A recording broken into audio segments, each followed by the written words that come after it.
Եղեգնաձորում չկա աշխատանք։ Եղեգնաձորում եւ Եղեգնաձորի գյուղերը Հայաստանի ամենաաղքատ գյուղերն են։ Աղքատությունը աճում է Վայոց ձորում։ Եվ դրա համար պետք է առաջնորդ, ով գիտի ձևը, ոնց լավ կյանք ապահովի։ Փոփոխություն։ Հունիսի 7-ին իշխանության գալիս ազգային բարերաջ Սամվել Կարապետյանը։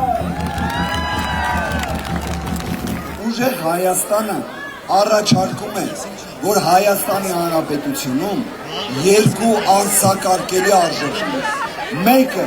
դա մարդասիրությունն է, երկրորդը իրավունքի գերակայությունն է։